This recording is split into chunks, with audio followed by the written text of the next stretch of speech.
Hello, well, it's been seriously too long since I did this, but time to get back on the horse, I think, because things are happening in astrology next week, and we are coming up to the turn of the year, so an interesting time all around. So this is a look at the astrology for November 28th until December the 4th, as we cross over into the last month of the year.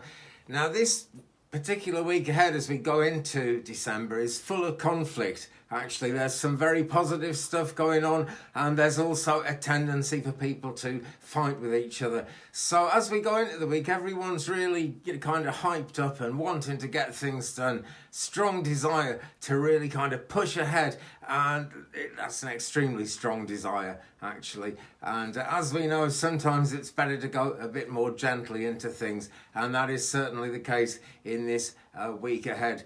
Mars retrograde is at play, basically, and that is going to try and slow things down. That tends to be the effect of Mars retrograde, and that is actually going on for a while yet.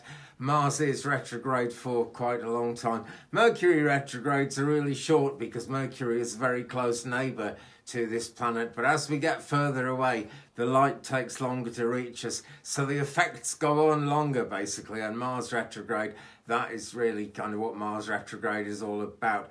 So as we go into the week, everyone's wanting to work in projects, or work on projects, I should say, try and make new things happen. And I don't just mean kind of continuing projects that we've already got in mind that we're already working on. I mean new projects, new ideas come. And maybe it's old ideas that we've never done anything about, but we decide to have a new push and try and make things happen. Now, there can be major disagreements about how to go about these projects, how to get on with things, really, because if we're really going to make a success of something, very often we need to involve other people in it. We get more done as a group than we ever get done as an individual, and particularly when it's something important and something that's going to take a lot of effort and a lot of energy. So major disagreements about how to actually do these things are hanging in the air, and you tend to find that everyone involved believes that their idea is actually the best idea, and you can just imagine what that's going to lead to. A lot of head-to-head, locking horns, that kind of thing. And quite honestly, that is the theme for the week. It just goes up positive, and then and then it goes down a bit negative. It's up and down, because really, things are conflicting. Like I said at the top of this, there's just a lot of conflicting energy going on between people, and that's a reflection of conflicting energy going on, between the planets and then the whole, universal system that regulates astrology and thereby regulates everything that we do. And by the way, if you're not into astrology and you're just kind of curious and watching something for the first time, welcome, God bless you. It really does affect us a lot more than people think. Quite honestly, it really does, and you will see this playing out as we go through this week. Things should be ironed out by Friday. That's the good news. It's essentially confined to Monday to Friday. Then things do smooth out a bit. But let's look at what's actually going to happen. Monday is really productive. Monday is really positive to begin with, at least, and there's a lot of determination because there's a good positive energy trine, and a trine is a really positive, happy kind of alignment. A trine between, just looking at my notes here, where's it gone? Saturn and Mars. Okay, Saturn, essentially the lawmaker, and retrograde Mars, essentially the god of war. So, when those two get on, it really does cancel out a lot of the negativity that we tend to associate with those planets. So that is no bad thing. And then on Tuesday, the moon actually joins in with that alignment as well. And that just powers everything up. Really, in a positive way. But as I said before, people are going to be conflicting about what the most positive thing to do is. If you ever had an argument with someone that you actually agree with, you'll know what I mean. And that is definitely a thing in the way human beings get on with each other. It really is. So Tuesday, the moon gets involved. But later on Tuesday, things could easily go downhill because Mercury then is going to oppose Mars. Mercury is not going to be retrograde, but Mars is. And Mercury is, let's face it, mercurial. So communication, in other words, people talking to each other, and it can be travel, it can be transport, anything to do with communication, that is likely to start getting in the way and stirring things up a bit, which is really, really not a good thing. Feelings of resentment, feelings of competition, and eventually we find people really competing for recognition, I guess. And then there's the moon square the sun on Wednesday, and that really is, you know, two very strong energies pushing against each other. Not a lot more I can say about that, really. I think it's pretty obvious. Moon square sun. Squares are just not always positive. You know, it's a nice kind of square shape with four sides. And for that reason, we can call in the angels, actually, and call on the angels to help with these things.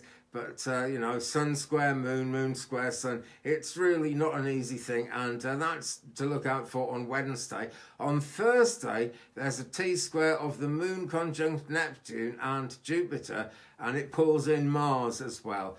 So Venus and Mercury also getting involved there.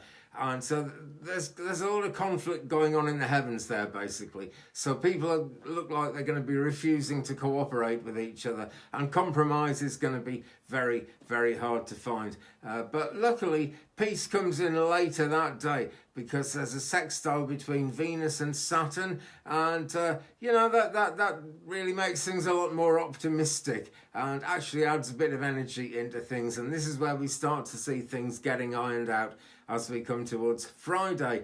And that's really the main thing there, is the moon trine the sun, which is so much more positive than the moon square the sun as we had earlier in the week, or as we're going to have, if you're watching this on the day it comes out. It's all coming up, folks.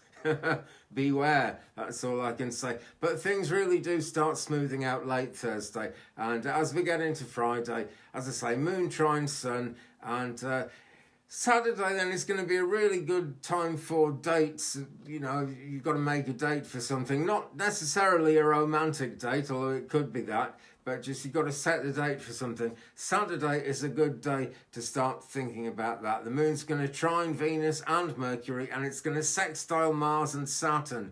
So a lot of positivity. Those are both kind of real, you know, a trine is great, and a sextile is pretty good as well. So positive energy coming in around Saturday, and you might actually want to put off any searching for romance when we come to Sunday, because then things aren't quite so easy. There's a square between Venus and Neptune, so you've got all the charm of Venus and all the illusions of Neptune, and Neptune is a very illusionary heavenly body, to say the very least.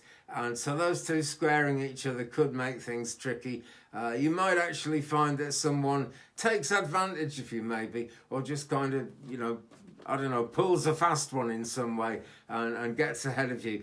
Someone who's pretending to be different to who they really are. That's the bottom line of it. You know, duplicitous, I suppose, which is where duped comes from.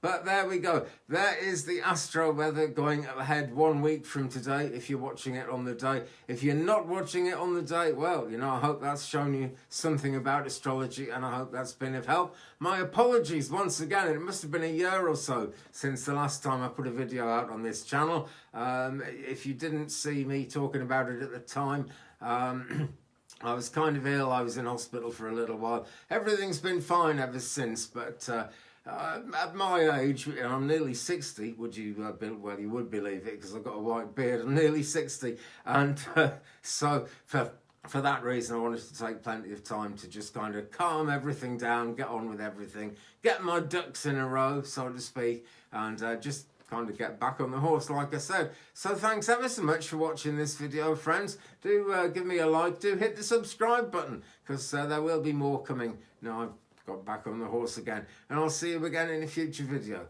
Bye.